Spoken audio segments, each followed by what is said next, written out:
Bonjour François Ruffin. Bonjour. Merci d'avoir répondu à l'invitation de Marianne. Donc vous êtes député élu dans la première circonscription de la Somme. Vous siégez au groupe de la France Insoumise à l'Assemblée. Vous êtes aussi journaliste, vous avez fondé le journal Fakir, vous avez réalisé plusieurs films, Merci Patron, Debout les femmes. Et vous avez écrit plusieurs ouvrages, dont le dernier, on va le montrer. Voilà, je vous écris du front de la Somme. J'avais un petit doute. Au lien qui libère. C'est un livre qui est pas un gros livre, qui fait un peu plus de 100 pages, mais qui traite de plusieurs sujets. Qui devait même être plus petit que ça. Ça devait être juste un livre d'intervention, et puis on est pris dans le fil de l'écriture, et puis on se rend compte que sa pensée rencontre d'autres... Bon, puis en fait, comme je mets des briques de reportage tout le temps dans mes livres, l'air de rien, ça grossit le propos. Voilà. Ouais. Bah justement, il y a plusieurs thèmes qui sont abordés. Vous partez du thème du travail, mais vous parlez aussi de... Vous avez une voix un petit peu singulière à gauche maintenant, sur cette... Vous appelez de vos voeux une gauche qui n'oublie pas les habitants des périphéries, des campagnes. Vous parlez aussi de tout le mal qu'on a fait au travail depuis plusieurs années. Donc voilà, il y a plein de thèmes abordés dans ce livre et donc dans l'entretien qu'on va faire ensemble. Ouais, super. Alors, donc pour commencer, pourquoi avoir choisi d'écrire un livre dont le principal sujet est le travail? Moi, le livre, il est le fruit de ma campagne. Je passe donc quelques mois à rencontrer les habitants, et quand m'est renvoyé, moi, je ne peux pas être de gauche parce que je suis pour le travail. Pour moi, c'est un choc, parce que je me dis, bon sang, la gauche, c'est Fourmi, c'est Jaurès, c'est Germinal, c'est le Front populaire, donc c'est l'héritage du monde du travail et des travailleurs. Et quand là m'est proposé par les habitants une dissociation entre gauche et travail, je me dis, mais qu'est-ce qui nous est arrivé? Et alors c'est en permanence des remarques sur l'assistanat, les cassos, sur moi je travaille et j'ai droit à rien, et je dirais que ça a été le principal obstacle que j'ai eu dans ma campagne, parce que je suis quand même d'un endroit où il ne va pas de soi qu'un mec de gauche est élu.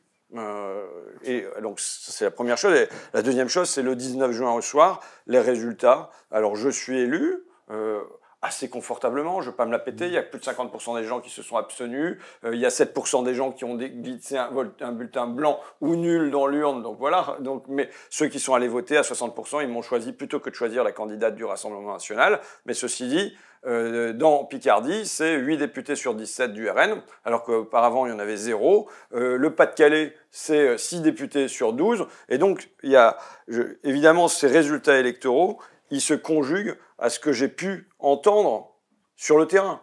Et pour moi, il y a la nécessité que la gauche s'interroge sur comment on va parler là, comment on reprend pied là, est-ce que c'est une priorité ou pas pour nous.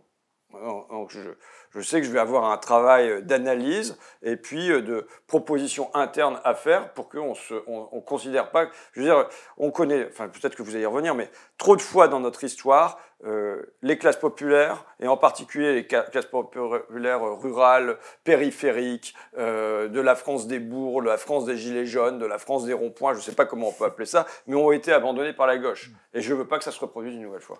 Et est-ce que vous pensez que le travail a été abandonné par la gauche? Parce que c'est vrai que vous commencez à parler du marxisme, mais c'est vrai que depuis, il y a eu le travail qui aliène, même des notions comme le revenu universel qui, quelque part, théorisent la fin du travail. Est-ce que vous pensez que la gauche a abandonné le travail, quelque part? Une gauche? Oui, enfin, de toute façon, il y a toujours eu les deux. Dans l'histoire du mouvement ouvrier, je pense qu'il faut regarder ça comme étant les deux faces d'une même pièce. C'est à la fois le travail qui offre la dignité, le travail dont on est fier, et c'est en même temps le travail qui aliène et dont il s'agit de se libérer en arrachant le dimanche, en arrachant le fait que les enfants vont pas travailler, en arrachant le samedi à l'anglaise, en arrachant les congés payés. Et pour moi, l'histoire du repos et l'histoire du travail, ce sont les deux faces d'une même pièce et les deux sont liés. Maintenant, c'est plus profond que juste les réponses apportées par la gauche sur le revenu universel, sur la déconnexion entre travail et revenu. C'est vrai que je pense qu'il y a un fond populaire qui est en gros le fond biblique de on gagne son pain à la sueur de son front, et qu'il ne faut pas négliger, parce que, et puis il y a aussi des gens qui, alors moi je l'ai vu, c'est ça plutôt le point de départ pour moi, dans un coin comme le mien. Je ne prétends pas parler pour le Rassemblement national de la France entière. Le Front national de la Côte d'Azur, je ne le connais pas. Mais par contre, le Front national des bassins industriels, je peux en expliquer l'émergence, l'éclosion et le triomphe. Donc, évidemment, tout part, on ne comprend rien à des coins comme le nôtre si on ne part pas des années 80 et d'une désindustrialisation massive. Ça veut dire quoi? Ça veut dire qu'en 1975, mon année de naissance, c'est le pic de la production textile en Picardie.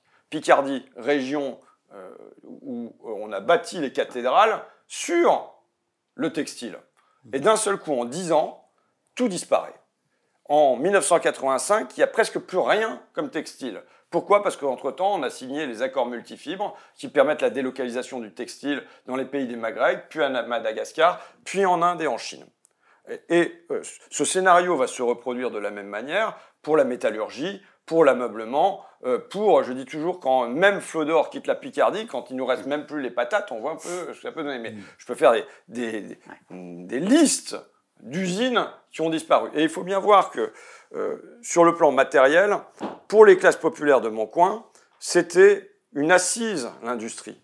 Parce que ça garantit des revenus qui ne sont pas nuls, c'est stable, il y a du 13e mois, il y a un comité d'entreprise, on est ensemble. Et donc, la vérité d'abord, c'est que la gauche a signé des accords de libre-échange. Alors c'est Jacques Delors à la Commission européenne, c'est Pascal Lamy, son bras droit à l'Organisation mondiale du commerce, c'est le Round, enfin c'est tout ce genre de choses-là qui fait qu'on a accompagné, laissé faire une mondialisation qui était très malheureuse pour les gens de mon coin, et que le discours du Front National, lui, a trouvé un écho à ce moment-là. Et on ne comprend pas l'ancrage populaire du discours du Rassemblement national si on ne repart pas, de ce moment où la gauche aussi a abandonné l'idée de la lutte des classes. C'est-à-dire que dans les années 70, c'était naturel qu'on oppose le travailleur et le patron, le capital et le travail, les petits et les gros, enfin ça avait différents noms, mais les riches et les pauvres, c'était naturel comme division. Quand la gauche est arrivée au pouvoir dans les années 80, elle a dit non, les choses sont plus complexes, c'est plus nuancé, on ne peut pas être manichéen comme ça, ce sont des concepts archaïques. Bon, et les gens, comme le dit un politiste qui s'appelle Patrick Lehing, que j'aime beaucoup, il dit les gens, notamment les gens qui souffrent, ils ne cessent pas de penser de manière binaire. On pense toujours le juste et l'injuste de manière binaire. C'est le bien et le mal, c'est le noir et le blanc, c'est le petit et le gros. Mais alors à partir du moment où on leur a dit non, c'est plus les petits contre les gros, ils ont reconstitué l'ordre du juste et l'injuste selon d'autres critères. Alors ça a pu être les jeunes contre les vieux, ça a pu être le public contre le privé, mais ça a été centralement les Français contre les immigrés. Et c'est la victoire de Jean-Marie Le Pen dans les années 80. Et deuxième couche en faveur du Rassemblement national, c'est qu'après 1989, ils font complètement changer leur discours économique. Alors ça, c'est ma spécialité, c'est l'analyse du discours économique du Front National Vous dites depuis que vous lisez tout le temps, 1972. vous êtes le plus grand lecteur des discours économiques du FN. Je pense qu'il y a peut-être des universitaires qui se sont spécialisés depuis, mais en tout cas... Vous aviez consacré un livre sur la question en voilà. 2014-2015. Ouais. Et je suis allé donc à la Bibliothèque nationale de France pour retrouver les premiers tracts du Front National en 1972, jusque, évidemment, les discours de Marine Le Pen. Et la bascule, c'est 1989. En 1989, jusque-là, le Front National est pro-européen. Il est hyper libéral, plus que Reagan et Thatcher. C'est par anticommunisme. Voilà. C'est par Et anticommunisme. l'Union européenne, c'est le rempart contre le bolchevisme, qui est l'adversaire principal.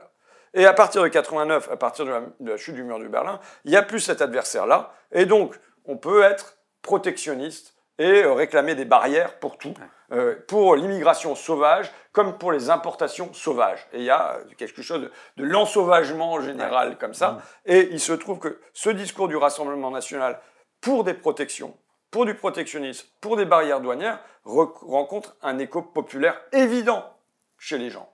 Et pendant ce temps-là, on a une gauche de gouvernement qui laisse faire, et on a une autre gauche qui fait des sommets à Porto Alegre pour dire voilà, qu'il faut qu'il y ait une harmonisation universelle, à laquelle je suis pleinement favorable. Mais il se trouve qu'il y a un sentiment d'urgence chez les gens qui n'est pas comblé par cette harmonie à venir, quoi. Et donc, là, il y a la deuxième couche, deuxième victoire idéologique quasiment du Rassemblement national. Donc, on court après.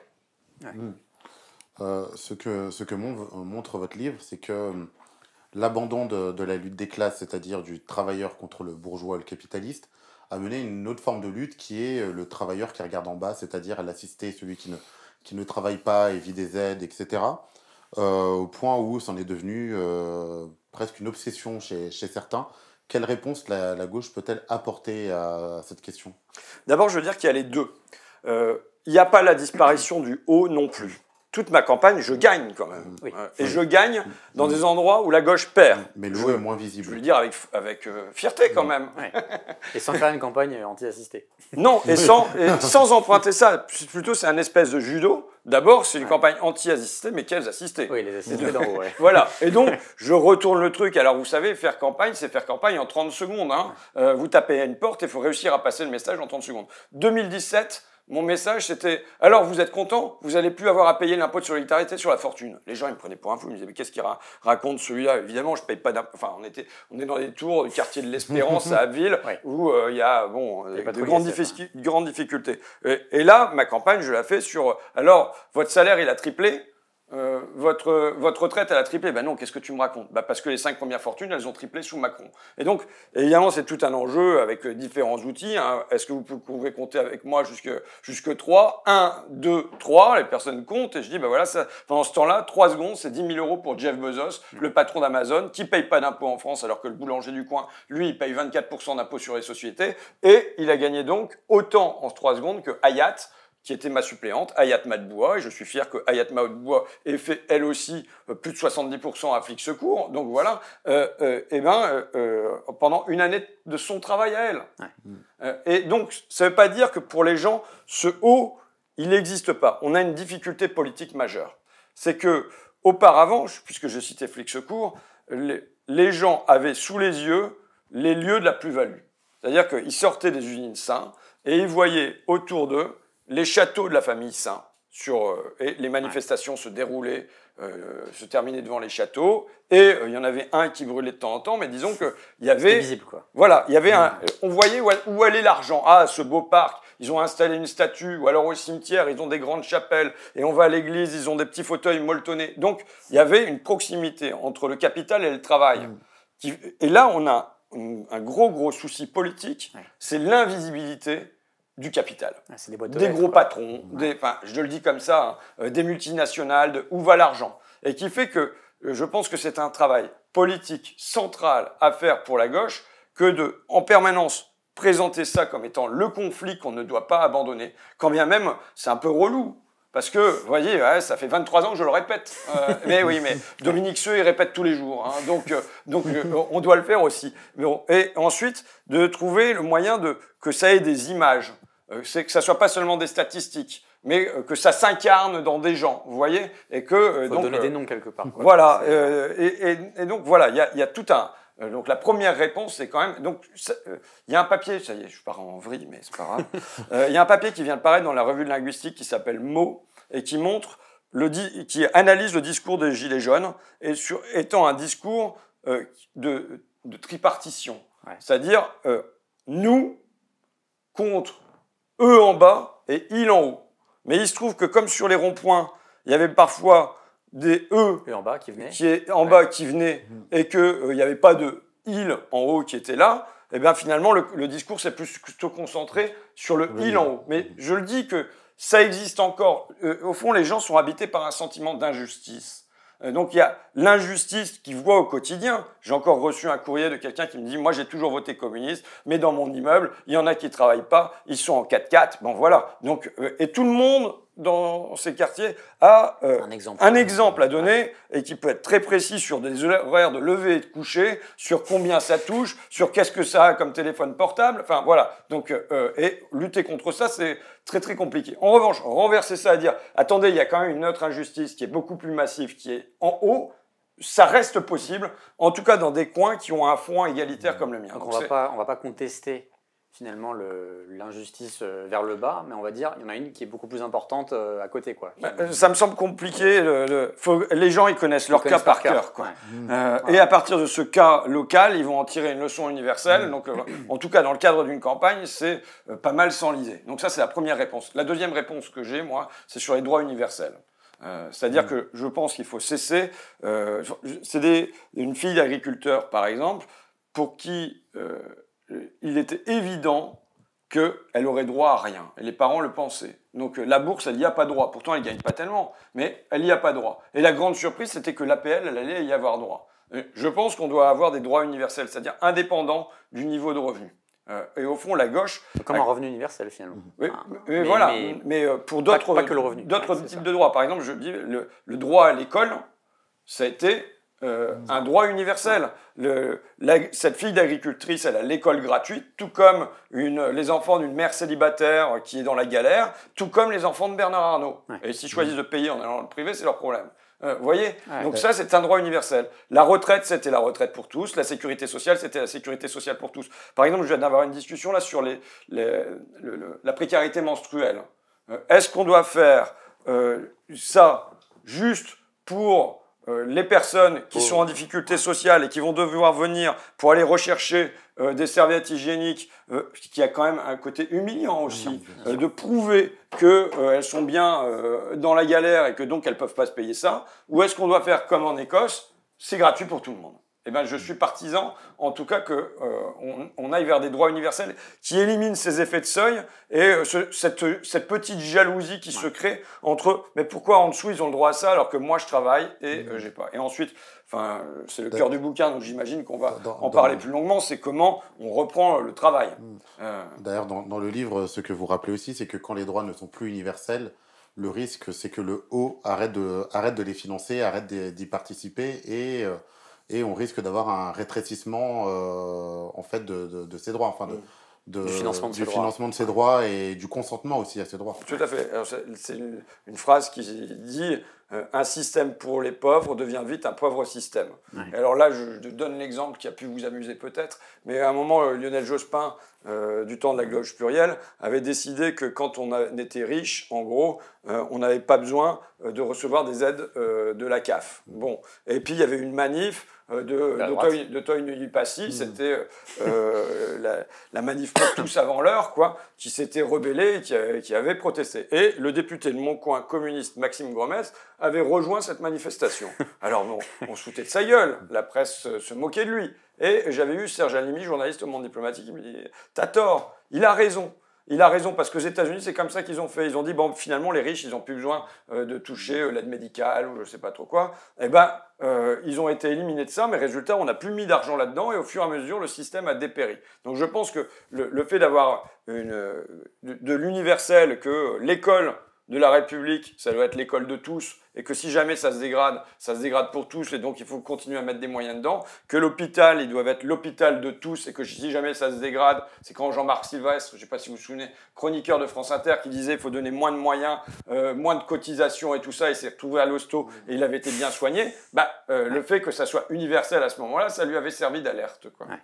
Alors, il y a une autre question clé dans le livre, c'est la question, alors on va avoir le débat sémantique plus tard, donc on ne va pas s'y attarder pour l'instant, mais les zones rurales, les zones périphériques, la France des Gilets jaunes, cette France qui a beaucoup voté pour Marine Le Pen à la présidentielle, beaucoup voté pour un candidat à Rassemblement National aux législatives. Est-ce que vous pensez que cette question du travail, c'est le bon bout pour lui parler à cette France-là, finalement ? En tout cas, je crois que c'est... Je veux dire que quand c'est sur ce thème-là, ça veut dire que nous perdons sur notre propre terrain. Nous perdons sur la question sociale. Et moi, ce qui m'embête dans la séquence d'élections qui est à venir, c'est pas seulement qu'on a perdu, mais qu'on a perdu alors que les thèmes qui ont été posés sur la table ont été des thèmes de gauche. La santé, le travail, l'inflation, le pouvoir d'achat, ce sont des thèmes de gauche. Et même l'écologie peut être un thème de gauche. Cette fois-ci, on ne s'est pas fait piéger l'élection dans des questions d'immigration ou d'insécurité. Et donc, ce sont sur ces thèmes de gauche-là qu'on perd dans des campagnes qui, historiquement, je veux dire, là on parle du Nord-Pas-de-Calais et de la Picardie. Hein. Ça veut dire que pendant des décennies, on a envoyé des tombereaux de députés socialistes et communistes à l'Assemblée. Ça a été le creuset de la gauche française. Et c'est là-dedans qu'aujourd'hui on est en train de perdre sur des questions sociales. Donc je pense que le biais du travail est quand même un biais important pour reprendre pied sur ces territoires, quoi. Sachant que moi, mon objectif est vraiment pas de diviser.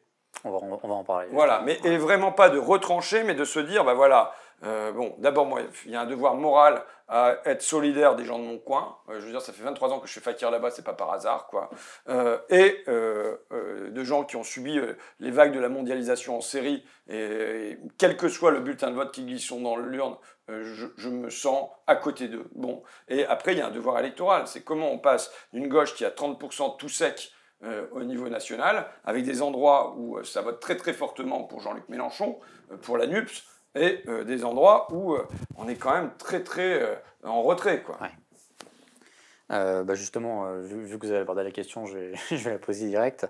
Vous avez ouvert un débat à gauche finalement avec cette question de ces zones-là, et parfois vous êtes accusé de diviser. Mais justement, il y avait Antoine Léaumont, qui est votre collègue à l'Assemblée, député insoumis comme vous, qui a écrit, il a réagi à ce que vous aviez dit sur France Inter. Il a dit « Opposer les citoyens des quartiers et des campagnes en invisibilisant la mobilisation des premiers pour dire qu'on n'a pas parlé au second, c'est participer à la logique de division du peuple de nos adversaires. » Bon, moi d'abord, j'ai toujours dit quels étaient les acquis de Jean-Luc Mélenchon. Enfin, du moins, ce Vous le rappelez dans le livre. Et c'est rappelé dans le livre assez longuement. Et moi, je félicite la France Insoumise et Jean-Luc d'avoir fait ça. Je veux dire, on a gagné dans les dom-toms, parce qu'on l'a voulu.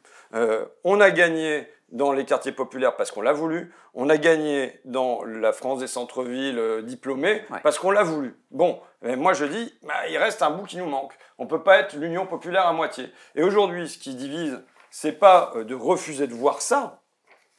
Ce qui divise aujourd'hui, c'est ce qui se passe dans les urnes. Ouais.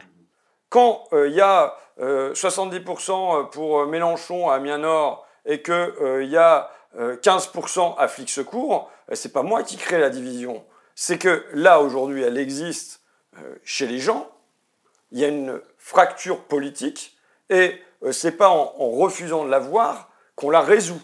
Au contraire, c'est en la voyant qu'on la résout. Mais à aucun moment, moi, je n'oppose les deux. Au contraire, je cherche les thèmes qui vont permettre d'embarquer la totalité des classes populaires dans une même histoire. Mais aujourd'hui, c'est malheureusement la réalité politique qui scinde ça. Et moi, j'ai toujours dit, je sais quel est le bloc historique que nous avons à former. Le bloc historique que nous avons à former, c'est la jonction des classes populaires et de la classe intermédiaire. Or, il y a un divorce qui s'est produit depuis les années 80 parce que le choc de la mondialisation n'a pas été vécu du tout de la même manière en termes de taux de chômage. Je rappelle toujours que c'est un quadruplement du chômage chez les ouvriers non qualifiés dans cette décennie, tandis que les professions intermédiaires, ça reste à peu près stable. Donc en gros, prof et prolo, le destin politique se divise parce que le destin économique se divise, mais à l'intérieur des classes populaires, il y a une division entre les classes populaires des quartiers et les classes populaires plus rurales. Et c'est pas moi qui l'invente. Je veux dire, c'est dans les urnes. Alors, est-ce qu'on se met les mains sur les yeux, les doigts dans les oreilles pour dire... Mais c'est une tentation qui existe, je le dis, oui, évidemment. Évidemment. Et pourquoi d'ailleurs? Pourquoi il y a cette incapacité à voir? Quelque part, je redoute qu'il y ait un choix d'abandon. Ouais. Parce que c'est trop dur. Parce que c'est trop dur, parce que... c'est des mauvais électeurs. Il peut y avoir une sociologie électorale qui fait que...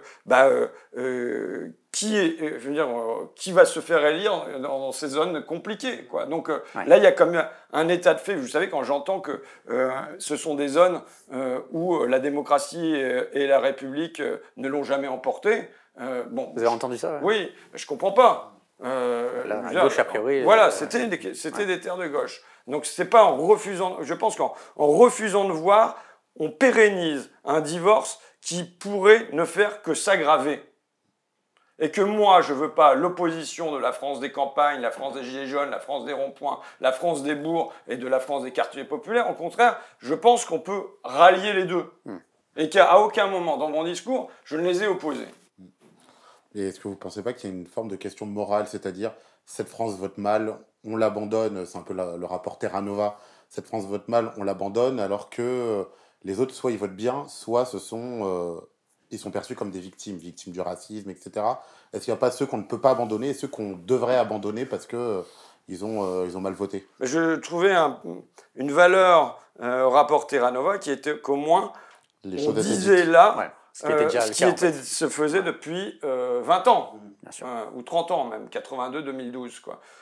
Moi, j'ai pas envie qu'on retombe dans du Terra Nova qui se fait sans se dire.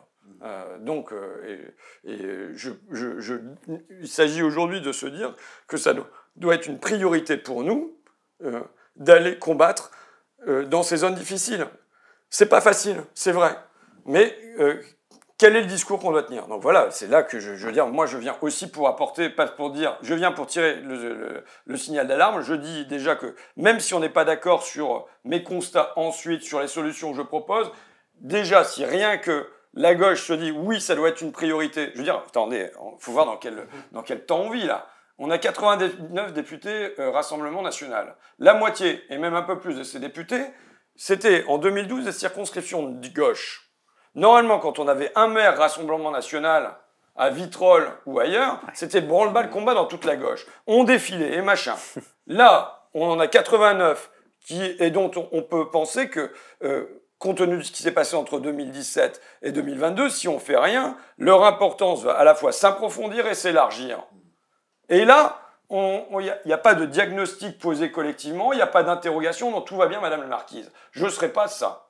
Je veux dire, je lance la sonnette d'alarme et je dis, est-ce qu'on en fait une priorité ou pas? Si on en fait une priorité, comment on analyse ce vote-là? Et une fois qu'on a analysé ce vote-là, quelles sont les solutions qu'on propose? Alors là, je mets tout dans le même bouquin. Mais j'entends qu'on puisse y aller étape par étape et se dire, est-ce que c'est une priorité?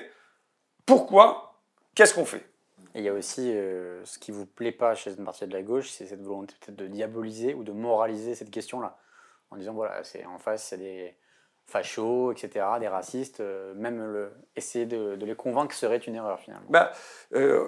On ne peut pas essentialiser les gens, je le redis, c'est pas comme s'il y avait une tradition locale d'extrême droite. C'est pas ça. Donc, qu'est-ce qui s'est passé? Où est-ce qu'on merde? Est-ce qu'il y a une responsabilité qui est aussi de notre côté? Ou alors est-ce qu'on est pur et parfait? Est-ce qu'on apporte le meilleur discours qui soit? Enfin voilà, donc je pense que, en tout cas, de toute façon, et en plus, c'est comme un truc de double stigmate. Je veux dire, déjà, je le redis, les gens de mon coin se sont pris la mondialisation droit dans la tête. Et ça va être des gens relativement préservés de ça qui vont en plus venir leur donner des leçons de morale. Ouais. Non. Non. C'est comment on répond à cette crise sociale qui est aussi une crise morale possiblement. Et voilà. Alors il y a un débat en apparence sémantique mais peut-être un peu politique qu'on voulait avoir avec vous, c'est sur la notion de France périphérique. Vous en parlez dans le livre, c'est un peu difficile de trouver, de se situer par rapport à ce concept. Donc, qui a été popularisé par le géographe Christophe Guilluy. Certains à gauche disent que le terme France périphérique, ça alimenterait les thèses de l'extrême droite. Comment est-ce que vous vous situez là-dedans? On sent que vous cherchez un terme pour parler de vos coins sans forcément le trouver. Ouais. De toute façon, la vérité, c'est qu'on ne le trouvera pas. Oui, mais quelque part, on sait tous de quoi on parle, mais voilà, on n'a pas de terme. On ne le trouvera pas parce que autant on peut dire qu'il y a une relative homogénéité des quartiers populaires dont on voit bien à quoi ça ressemble, autant... Des métropoles même. Voilà, entre un bled de 2000 habitants, un autre de 200 et un autre de 20 000, je veux dire, il y a une grande diversité à l'intérieur de ça. C'est pour ça que vous avez tenté d'ailleurs de mettre un pluriel. Vous parlez les France périphériques. Voilà, les France périphériques. Maintenant, je veux me situer par rapport aux thèses de Christophe Guilluy. Parce que moi, son premier bouquin publié, me semble-t-il, mais c'était peut-être pas le premier, avec Christophe Noyer, qui s'appelle Le Nouvel Atlas des fractures géographiques, qui était vraiment, pour moi, quelque chose qui m'a fait du bien. Parce qu'il mettait des mots sur quelque chose que je ressentais à l'époque comme reporter à Fakir, mais sur toute cette France invisible, reléguée. J'ai des stats là sur les ouvriers de chez Goodyear qui n'habitent que pour un tiers dans la communauté d'agglomération d'Amiens, mais qui en vérité pour la plupart sont à 20-30 km de l'usine. Donc c'est cette France invisible-là dans laquelle je me trouvais pour beaucoup. Et Christophe Guilluy et Christophe Noyer mettaient des mots là-dessus. Mais voilà, j'ai beaucoup apprécié. En revanche, il y a eu un moment dans son travail où il est venu opposer finalement la souffrance de cette France périphérique à la souffrance des banlieues, en disant il y en a une qui est quand même une plus grosse souffrance que l'autre, parce que finalement, ils ont des services publics, ils sont près de la capitale, et donc ils sont près du capital. Bon, voilà. Et c'est une opposition que moi, je n'ai jamais faite, et que même j'ai refusée. Et pour avoir travaillé sur le quartier nord d'Amiens pendant longtemps, je sais à quel point c'est un territoire de souffrance aussi. Et donc voilà, il y a un moment où je me dissocie, moi, des analyses de Christophe Guilluy, c'est quand, pour le coup, il oppose les deux, et même il nous dit que l'un pèse plus fort que l'autre. Je m'y refuse. Cela dit, Christophe Guilluy rappelle En fait, rappelle qu'il y a eu des quartiers dont on a, en fait, pour lesquels on a cru que la question sociale ne se résumait qu'à eux, quand d'autres on les a oubliés. Et autre chose, c'est quand même que dans ces derniers livres, ça n'a pas toujours été clair effectivement à un certain moment, mais dans ces derniers livres, il passe quand même son temps à dire que ces deux France, des quartiers et des périphéries, ont des intérêts communs, ont plus d'intérêts communs que justement vis-à-vis de la bourgeoisie. Ça, c'est quand même quelque chose qui rappelle. Non, il faut que je relise les derniers livres de Christophe Guilluy. Non, mais parce que je ne vais pas vous dire que je suis un spécialiste de son œuvre. Je sais que j'ai eu un moment de décrochage. C'est quand j'ai vu dans son livre cette thèse-là qui opposait les deux et qui faisait peser plus comme un poids des souffrances. C'est pas le genre de truc voilà, dont l'une serait plus forte que l'autre. Et je me dissociais de ça parce que je sais le nombre de destins brisés dans les banlieues, qu'elles soient parisiennes ou picardes, quoi. Ouais. Sur cette question-là, vous avez deux France qui souffrent, celle des banlieues, celle des France périphériques, du coup. Pourquoi celle des France périphériques vote autant pour le Rassemblement national, au contraire de l'autre qui vote pour la gauche? Bon, c'est une vaste question. D'abord, c'est le cas aujourd'hui. Ça n'a pas toujours été le cas. Voilà, ça n'a pas toujours été le cas. Ouais. Donc c'est le fruit d'une situation historique. Alors, comment l'expliquer? Sur les dernières élections, je pense qu'il n'y a eu aucun moment où on s'est dit qu'on allait prendre ça à bras-le-corps. Donc je dirais, on ne sait pas si ça aurait marché, puisque ça fait longtemps que nous n'avons pas essayé, pour moi. Ouais. J'ouvre des pistes, dont je ne prétends pas que ça va marcher en un claquement de doigts, mais sur ce qui pourrait être fait pour regagner en tout cas des franges des classes populaires de ces territoires.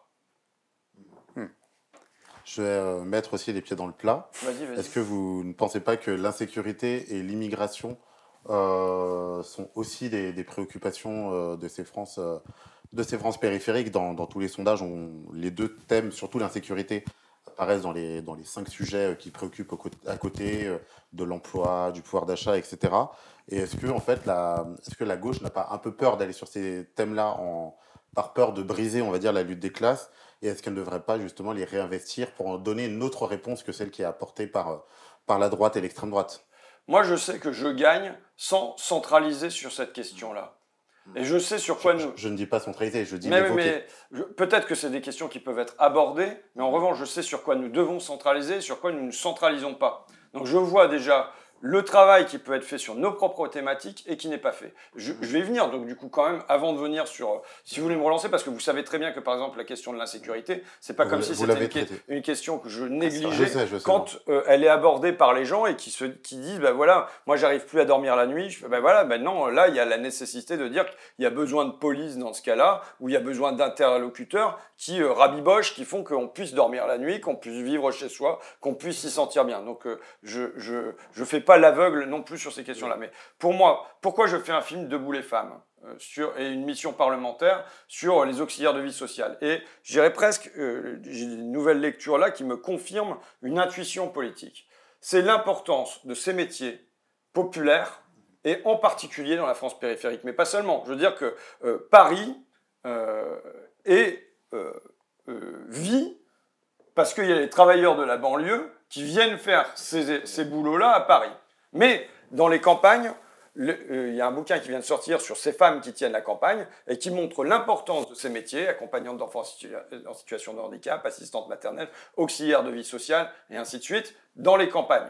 Et donc, or, la gauche de l'après-guerre, qu'est-ce qu'elle fait? Elle héroïse le mineur de fond. Elle héroïse le métallo. Elle dit, voilà ceux qui reconstruisent la France. La crise Covid intervient. Que démontre la crise Covid? Que sans ces indispensables, sans ces essentiels, le pays, il est capoute. Et on voit bien là que les caissières, que les femmes de ménage, que les travailleurs de l'industrie alimentaire, que les caristes, que les camionneurs, ils sont absolument essentiels, ils sont la colonne vertébrale du pays. Que si eux s'arrêtent, les gens sont plus soignés, les personnes âgées meurent, mais aussi nos magasins, ils sont vides. Donc ça prouve la nécessité de leur emploi. Il y a un rapport qui sort, qui s'appelle le rapport RL. Alors, je suis un RL. grand fan de ce rapport-là, qui est produit par le ministère du Travail à la demande d'Elisabeth Borne sur les travailleurs de la seconde ligne. Qui dit, voilà, il y a grosso modo 5 millions de salariés dans 17 métiers qui sont identifiés. Ces gens sont sous-payés, ils ont des horaires catastrophiques et ils ont des contrats plus courts qu'en général, et en plus, ils se bouffent des produits chimiques. Donc là, on est au cœur de la question sociale. On sait, alors j'ironise sur Elisabeth Borne, dont la réponse politique est nous faisons confiance au dialogue social pour aboutir à quelque chose d'intéressant. C'est-à-dire, on fera rien du tout, et puis on verra bien si on veut bien lâcher quelques cacahuètes. Alors que Macron avait dit, il faudra se rappeler que notre pays tout entier repose aujourd'hui sur ces femmes et ces hommes que nos économies reconnaissent et rémunèrent si mal. Ça devrait être au cœur de la gauche. Et à ce moment-là, on a une campagne présidentielle derrière, où non seulement, et des campagnes législatives, où non seulement on n'héroïse pas ces travailleuses, où on ne les met pas sur le devant de la scène, ou ces caristes, mais où ces mots-là, d'auxiliaires de vie sociale, de caristes, d'aide à domicile, d'ouvriers de l'industrie agroalimentaire, ne sont pas prononcés. Et donc moi, j'ouvre une porte en disant, en faisant le travail, en donnant une fierté à ces gens-là, ils se sentent déjà utiles dans leur métier. Ça, c'est l'une des surprises du rapport RL, qui montre que ces personnes, bien qu'étant maltraitées, ont un grand sentiment d'utilité de leur travail. Mais que cette fierté soit partagée, que nous, on les représente, qu'on parle d'eux pas seulement sur leurs fiches de paye qui sont trop basses et sur le travail comme souffrance, mais le travail comme utilité, le travail comme fierté, reconstruisant le travailleur comme un acteur de l'histoire, de celui qui, là, a tenu la France debout, et qui, pour ça, doit en être récompensé.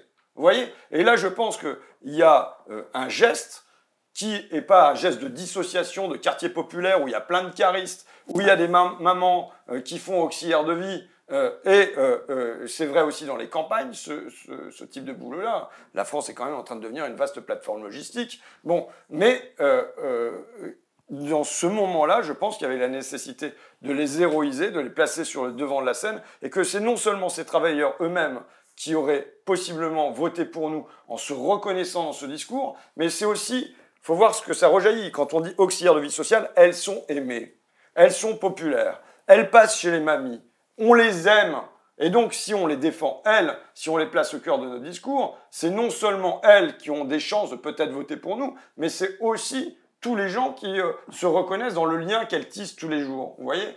Ce sont aussi des travailleuses qu'on a beaucoup retrouvées au sein des Gilets jaunes, mais oui, qui étaient à la fois un mouvement social plus féminin que jamais.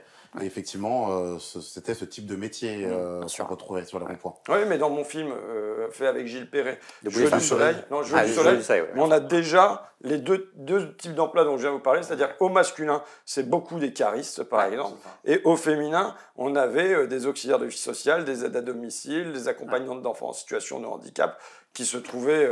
donc voilà. Là, je pense qu'on a un point d'action, un levier d'action pour la gauche, quoi. Alors, on va quand même revenir à la question de l'insécurité et de l'immigration. On sent qu'effectivement, ce n'est pas votre thème de prédilection. Voilà, vous préférez parler des sujets économiques et sociaux, ce qui est assez traditionnel à gauche. Mais à quoi quand même ressemblerait une doctrine cohérente sur les questions d'insécurité et d'immigration? Voilà, parce que c'est quand même des sujets de préoccupation pour les gens, notamment des milieux populaires. Alors moi, je vais vous dire ce que je redis. Pendant ma campagne, les alertes, et c'est pas comme si c'était parce que c'est de la bienséance de gauche. Quand je dis mes alertes, c'est sur l'assistanat et les cassos. C'est pas franchement la bienséance de gauche. C'est pas bien pensant. Donc vous voyez, donc c'est pas pour faire du politiquement correct, mais mes alertes courantes, ça a été là-dessus. Ça n'a pas été sur les thèmes que vous évoquez. Donc j'ai pas envie de me mettre à centraliser et à polémiquer sur des thèmes que les gens eux-mêmes n'ont pas centralisés dans le cadre de ma campagne. Mais c'est autre chose de ne pas en parler. Je vais vous dire, j'ai produit un rapport sur la police. Donc c'est pas comme si je pensais pas... bon, d'une part, une chose évidente, c'est que quand il y a quelqu'un qui meurt tué par la police, il doit y avoir enquête, il doit y avoir procès, il doit y avoir sanction. Et le pouvoir politique a son mot à dire là-dedans. Le patron de la police, c'est le ministre de l'Intérieur. Et ce n'est pas une autogestion de la police. Or, aujourd'hui, on est un peu là-dedans, quand même. Donc c'est l'un des points du rapport, c'est de dire qu'il doit y avoir une chaîne de commandement, et la chaîne de commandement, elle remonte au ministère de l'Intérieur, et c'est lui qui décide du type de police qu'on doit avoir. moi, je sais quel type de police je veux. Je veux dire que quand je discutais, y compris avec des policiers pour faire ce rapport, je vois très bien qu'on a eu des propositions de police différentes et qu'aujourd'hui, c'est un peu laissé à l'abandon. Je veux dire, on est à la fois sorti de la bâtonnite, comme ils appellent ça, c'est-à-dire on a un trafiquant de shit, on fait un bâton, et puis on tire parce que ce qu'il nous faut, c'est du chiffre, du chiffre, du chiffre. On en est sorti, mais sans proposer de modèle derrière. Moi, je vais vous dire, ça va peut-être vous faire sourire, mais je considère que la police, tout comme l'auxiliaire de vie sociale, est un métier du lien. Que sa mission essentielle, là, je m'appuie sur les travaux du politiste et sociologue qui travaillait en école de police d'ailleurs, Sébastien Rocher, qui dit que la mission centrale de la police est de restaurer la confiance. Donc de restaurer la confiance d'abord entre les citoyens et leur police, et de restaurer la confiance entre les citoyens. C'est-à-dire que quand j'assiste, puisque ça fait l'objet d'un papier que j'ai fait sur ma page Facebook, j'en ai fait des dizaines, mais il se trouve que celui-là a été repris par Mardienne, et donc particulièrement médiatisé. Quand dans un quartier populaire, on me raconte les rodéos, la musique la nuit, le trafic, et ainsi de suite, et qu'on me dit, mais moi, je veux partir d'ici et j'arrive plus à vivre, je ne dis pas qu'il faut faire débarquer des CRS par paquet de 50. Peut-être qu'à un moment, c'est nécessaire. Hein, dans certains cas extrêmes. Voilà. Mais qu'en revanche, il doit y avoir quelqu'un qui sert de médiation. Une police de proximité. Mais oui, qui sert d'interlocuteur, qui vient alerter, qui vient recoudre le lien entre les habitants. Ben, voilà. Alors, il y a des moments où, sans doute, qu'il faut une intervention policière plus musclée. Et puis, il y a des moments où je pense que ce qui manque, c'est qui parle avec les gens. J'ai un autre exemple, c'est dans un quartier aussi, des gens qui sont en situation de handicap mental. Ils vivent à 3 dans une maison, il y en a un 4e qui passe de temps en temps, et ils deviennent les boucs émissaires du quartier. Dès qu'ils sortent de chez eux, voilà, les jeunes et les moins jeunes. Ouais. C'est pas seulement se fiche d'eux, c'est éventuellement les frappe, les maltraite quand ils s'assoient sur un banc. Bon, et donc c'est la sœur qui habite pas le quartier, mais qui vient essayer de les défendre. Moi, ce que je regrette, c'est quand il y a une situation comme ça qui apparaît, qui est le médiateur? Qui sert d'interlocuteur? Qui vient recoudre du lien? Eh bien, il n'y a pas la mairie à personne, le bailleur à personne, la police, elle va peut-être imaginer une intervention musclée, mais qui n'est pas du tout adaptée à la situation. Et donc, je pense que la mission policière centrale qu'on doit avoir, c'est une mission de lien. Je considère le métier de policier comme devant être un métier du lien. Je ne dis pas qu'il ne faut pas d'autres types d'interventions à d'autres moments, mais je dis qu'en tout cas, moi, dans ce que je vis, c'est quelque chose qui m'apparaît comme manquant. On va un peu changer de sujet, mais tout en restant sur la question un peu de la gauche et de la France périphérique. Est-ce que, selon vous, il n'existerait pas une forme d'incompatibilité entre, en fait, ces 3 électorats que vous essayez de lier, qui sont celui des centres-villes, celui des cités et celui de la France périphérique? Non. Pourquoi alors? Non, mais je vois absolument pas. Tout dépend sur qu'est-ce qu'on met au centre. On voit très bien qu'il y a un certain nombre de thèmes, si on les place au centre de la table, qui risquent de diviser. Et il y a d'immenses thèmes qui peuvent rassembler. Si vous prenez les questions d'éducation, si vous prenez les questions d'emploi, si vous prenez les questions d'écologie, on est sur des choses qui peuvent rassembler les gens. Donc soit vous choisissez de placer au centre de la table des choses qui vont faire exploser le bloc, soit vous choisissez des choses qui vont venir les rassembler. Alors, c'est pas comme si dans notre histoire, ça s'était pas déjà produit quand même. 1981, ça avait été la réussite dans les urnes de ça. Donc ça s'est déjà produit dans notre histoire. Maintenant, c'est jamais, ça sera pas forcément des épousailles. Ça sera toujours peut-être avec des jonctions, des tensions, mais je crois tout à fait possible de parler. D'ailleurs, je ne veux pas me la péter. Non, mais voilà, je ne veux pas me la péter, mais quand même, chez moi, j'ai à la fois le quartier nord d'Amiens et j'ai le Val-de-Nièvre, qui sont différents. Plusieurs France dans une circonscription. Bah oui, quoi. Donc, je suis majoritaire largement au quartier nord. Et je suis majoritaire largement dans le Val-de-Nièvre. Voilà. Ouais. C'est pas pour se la péter, mais c'est pour dire que... Alors, je dis pas que quand on passe dans le quartier nord, on ne parle pas des bofs de flics secours. Et quand je suis venu à Flic-Secours, on me non. parle des Arabes d'Amiens-Nord. Et je prétends pas que tout ça se passe en se faisant des bisous tous les matins, vous voyez. Mais n'empêche que rassembler ça. Et alors, là, on en arrive peut-être au dernier thème du bouquin, qui est l'idée de faire ensemble. Et ce qui repose la centralité du travail.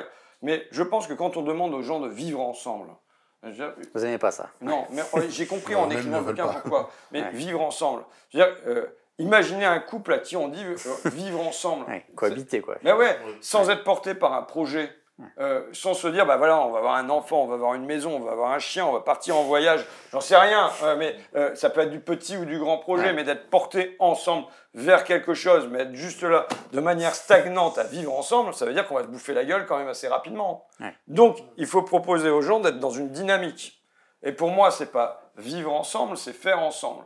Et qui repose la centralité du travail. C'est comme quand Marion Fontaine, d'ailleurs, parce que je m'appuie quand même sur des intellectuels qui est elle-même historienne de la gauche, qui me dit aujourd'hui l'assistanat est la principale prédisposition au vote Rassemblement national. Donc, le rejet de l'assistanat. Le rejet de l'assistanat, la question de l'assistanat, pardon. Et donc ça veut dire que, voilà, c'est pas mon sentiment à moi seulement, mais bon. Et qui dit, voilà, s'il n'y avait pas eu les mineurs polonais et les mineurs français main dans la main en 1936, il n'y avait pas de Front populaire. Donc, c'est pas pour autant que tous les mineurs polonais allaient confier leurs filles peut-être vous voyez ce que je veux dire? Bon, ça prend une génération, voilà. Mais en revanche, qu'il y ait la possibilité que les gens... Alors, aujourd'hui, le faire ensemble, pour moi, c'est le défi climatique. Et c'est une autre question. C'est comment on rend l'écologie populaire. Parce que quand je parle d'écologie dans mon coin, ça fait un bond de 5 mètres en arrière. J'exagère, c'est pas tout le monde. Hein. Mais en se disant, tout ce qu'ils vont demander, c'est encore de changer ma bagnole alors qu'elle roule. J'ai une cuve à fioul, qu'est-ce qu'ils vont vouloir que j'en fasse? Voilà. Et donc, pour moi, on rendra l'écologie populaire si on montre qu'il y a du travail dedans. Ça peut créer du travail. L'écologie, la transformation écologique qu'on a à faire, qui est massive devant nous, elle réclame qu'on bosse. Je veux dire, la rénovation thermique des bâtiments, c'est du boulot. L'agriculture avec moins d'entrants, c'est du boulot et c'est du mal au rein. Changer les canalisations pour pas que la flotte elle parte dans tous les sens, c'est du boulot. Mais pour moi, je veux que dans chaque canton et chaque quartier du pays, il y ait des ateliers de réparation, d'électronique, de mécanique, d'informatique, de tout, pour qu'on cesse de jeter des trucs qui pourraient continuer à servir. C'est du boulot. Mais pour moi, la question des métiers du lien, c'est pas seulement une question féministe, c'est pas seulement une question sociale, c'est aussi une question écologique. C'est-à-dire comment on fait du progrès, non pas dans le plus de bien, qui est hyper consommateur en énergie, mais dans le mieux de lien. Et bien, du coup, je veux dire qu'il doit y avoir un accompagnement des bébés avec un service public de la petite enfance digne de ce nom, avec ensuite les enfants en situation de handicap et les adultes aussi, ils soient accompagnés au fil de leur existence, que les personnes âgées le soient, que peut-être qu'il y ait une aide pour les adolescents d'entrer dans l'autonomie. Tout ça, tout cet accompagnement-là, c'est du boulot. Donc, présenter aux gens le fait que l'écologie, c'est aussi du travail, je pense que c'est un chemin pour dire aussi aux gens, nous allons faire ensemble. Et je pense que, vous savez, d'ailleurs, c'est Patrick, qui est travailleur du bâtiment, qui est à Ville, qui est à sa fenêtre et qui se dit, mais bon sang, ces réfugiés-là, ils sont en train de revendre des télévisions, mais où est-ce qu'ils ont eu les télévisions? Bon, avec ce regard suspect, et qui en même temps raconte sa carrière, puisqu'il a été au tunnel du Mont Blanc quand il a cramé, il a été dans tous les immeubles des amiantages, qui dit, mais j'ai bossé avec des Marocains, avec des Algériens, avec des Turcs, et ça s'est toujours très bien passé. Il dit, à l'époque, on travaillait, quoi. Voilà, mais le travail ensemble. Et il est évident que dans l'histoire de la société française, les migrations, elles se sont bien passées aussi parce que il y avait de l'emploi, et qu'on travaillait ensemble et qu'on faisait ensemble. Et qu'en fait, la cassure dans le regard sur l'étranger et sur l'immigration, elle naît aussi d'un marché du travail qui se bloque et qui fait que je raconte quand même les gens d'origine maghrébine, même quand ils sont enfants de rapatriés, ils se retrouvent à faire la tournée des boîtes d'intérim, on voit leur CV et leur faciès et ça se passe mal quand même. Et donc, ce blocage à l'entrée du travail et à l'entrée du faire ensemble, il fait que je pense que il y a comme un projet de société bloqué qu'il s'agit aujourd'hui de débloquer. Et alors, dernière question, vous en avez un petit peu parlé, c'est le schéma historique finalement, qui a permis à la gauche de gagner. D'un côté, le monde ouvrier, de l'autre côté, la petite bourgeoisie intellectuelle, bon, beaucoup les profs. Est-ce que vous n'avez quand même pas l'impression que la petite bourgeoisie culturelle a un petit peu trahi le monde ouvrier en adhérant à ce point à la mondialisation? Alors, pas forcément sur le versant économique, quoique, ça dépend. Une partie, mais il y a aussi une partie... il suffit d'aller à n'importe quelle manifestation de gauche pour s'en apercevoir. D'ailleurs, il y a beaucoup de gens de cette petite bourgeoisie culturelle qui adhèrent au versant culturel de la mondialisation. Vous parlez un peu d'altermondialisme dans le livre. Est-ce qu'il y a encore des intérêts convergents entre ces gens-là? Je pense qu'il y en a plus qu'il y en a eu. C'est Todd qui parle du passivisme des éduqués, hein, qui dit voilà, bon, c'est pas comme si on avait adhéré à la mondialisation heureuse chez les profs, les fonctionnaires ou les éduqués du supérieur, mais enfin, on l'a accepté par passivisme parce qu'on n'était pas frappé soi-même de plein fouet, parce que nos enfants n'étaient pas frappés eux-mêmes de plein fouet. Je pense qu'il y a deux facteurs, et ça s'est associé en plus à cette disjonction économique, s'est ajouté un stigmate politique. Il vote au Rassemblement national, hein, mais ça dès les années 80-90. Ouais. Hein. On parlait des SOS racisme d'ailleurs dans le livre, en disant voilà, c'est un petit peu la moraline. Voilà. Et ensuite, même d'une forme de racisme de l'intelligence, à savoir, nous, on regarde des films d'arrêt et d'essai, je la fais comme ça, on va voir les films de Ruffin. Ouais. Et les prolos, ils jouent aux boules, ils vont au camping, ils chassent, enfin tu vois. Et donc, ils ont des loisirs en gros, c'est les beaufs, quoi. Voilà, c'est les beaufs. Bon, alors je vous regarde avec un certain intérêt le fait que Canal Saint-Martin, maintenant, on joue aux boules, tu vois, mais... Donc, je pense que, de ce point de vue-là, le pire est derrière nous. C'est mon sentiment. Par exemple, quand, au moment de la crise des Gilets jaunes, les associations écolos, le mouvement vert, je trouve qu'il n'a pas été dans la dénonciation du bof des ronds-points, qui est aliéné à sa bagnole, mais qu'il a été dans une relative compréhension de ça. Cela dit, j'ai l'impression qu'il y a eu deux temps. Il y a d'abord eu une incompréhension une méfiance, la peur d'un mouvement poujadiste en fait, avant de comprendre que c'était un mouvement qui c'est possible, c'est possible. Mais en tout cas, dans l'ensemble, je trouve que moi, je suis né politiquement, en gros, en 99. C'est en pleine gauche plurielle. C'est un moment où le mot ouvrier, il y a un interdit qui pèse dessus et où, franchement, dès que tu parlais d'accordéon, t'étais du Rassemblement national, quoi, tu vois. Et aujourd'hui, je pense que ce truc-là... On a progressé, quoi. Ouais.